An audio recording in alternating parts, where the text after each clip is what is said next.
Hey guys, welcome back to my journey on how to forgive the unforgivable. My name is Amanda and this is video number 2 out of 4.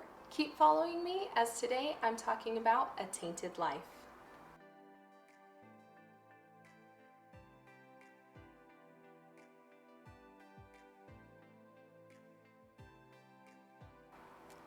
I have another memory, and this time I'm in kindergarten. I remember that there was an adult, one who worked at the school, who came into my classroom and told me that I needed to follow them. And not only did I need to follow them, but I needed to be quick about it, and I needed to be as silent as possible. She was actually taking me a way that I wasn't used to exiting the school, but I was told that it was very important that we exit a different way today. The next thing I remember after exiting the school is being in a police station. And there were a couple different police officers that were there. We had snacks, we had drinks, I even got a stuffed animal.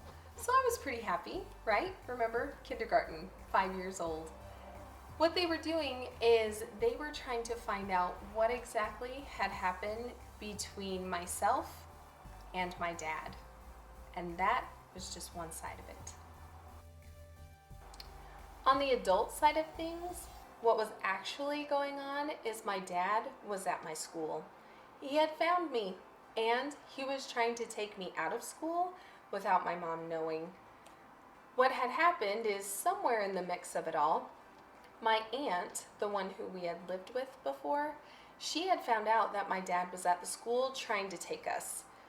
And what happened is she decided to call the principal and tell the principal that she needed to keep my dad in her office until my aunt could get there. Well, as my aunt explains it, the principal didn't really want to go with that idea because she said that she couldn't. How my aunt explained it, she said that if she didn't, she would have her job. My aunt was pretty cool. From that situation on, I was able to escape a few different things. My dad did not end up kidnapping me, which was a good thing, and I was able to continue to go on with my life. However, this is the moment where my life became very tainted. I became the girl that always had to have extra papers filled out at every school I went to because he couldn't know where I was.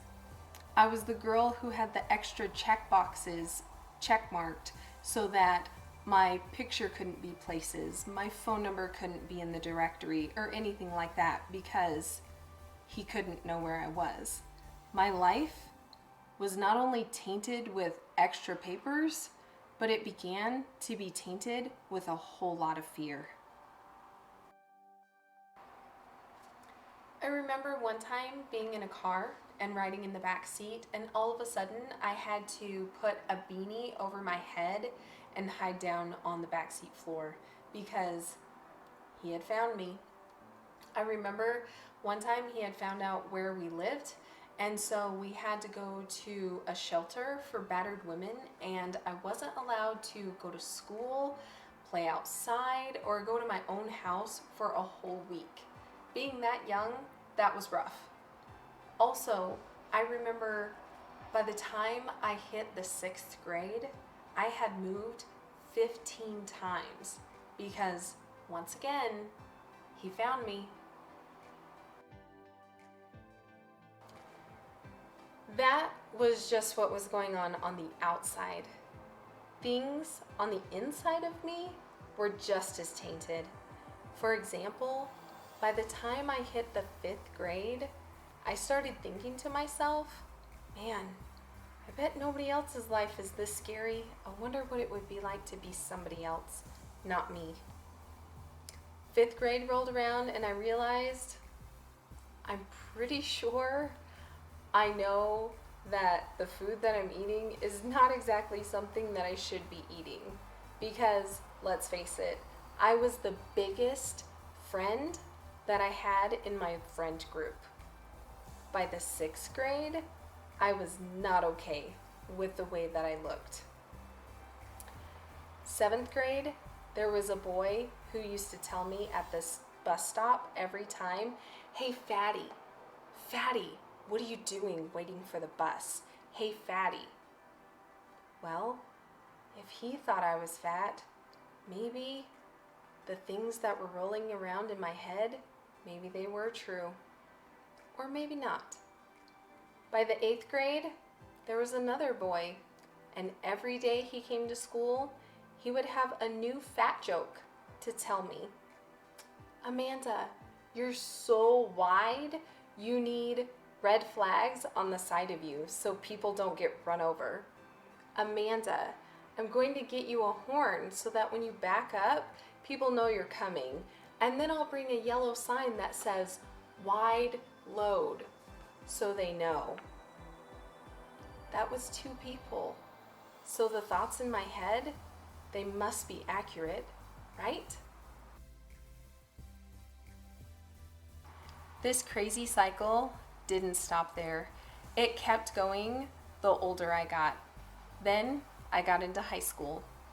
By the 10th grade, I could tell you every single calorie that you had just consumed by what you had on your plate. I was memorizing labels. I had to make sure that I was skinny enough. Let me put some perspective on this. I was 5'5", 127 pounds. I was tiny already. However, because of the way that I felt, due to what my dad had done to me, I felt gross. I felt dirty. And when I looked in the mirror, I was huge and I didn't like it. Now, add on top of that crazy cycle, dating. Dating in high school. It was crazy. Somehow, all of these guys wanted to date me. I couldn't figure it out because obviously I wasn't skinny enough, so it didn't make sense in my brain. Either way, I started to date. Let's say that the guys that I picked, not all of them, but most of them, followed the same cycle of my dad. My dad was an addict, and being a victim of the addiction, there's a cycle that happens there. Your family tree starts to split. You will either marry it or become it. That's how the addiction cycle works. By the age of 22, I had found the guy that I wanted to marry. He was a soldier. I come from a very long line of military. I was going to be the best Army wife ever, I think. What happened is our marriage of 3+ years was very rocky, to say the least. I'm not saying that there weren't fun times. We had so much fun, met so many people that I totally miss even now, and got to visit lots of places. But on the interior of our house, our marriage was less than ideal. It was very rocky. I had my baggage from my dad, and of course, the person that I married had baggage as well. There was a lot of unfaithfulness that went into our marriage, and I just couldn't do it anymore. So, needless to say, that marriage ended in divorce. But after that marriage, I vowed my next marriage, it wouldn't be like this. The next guy that I married, he would be perfect. I would really search for somebody who didn't have those same qualities as my dad. As you can see, this journey about forgiving the unforgivable is not just about the unforgivable sin. It's also about all of the people that have been involved in the journey.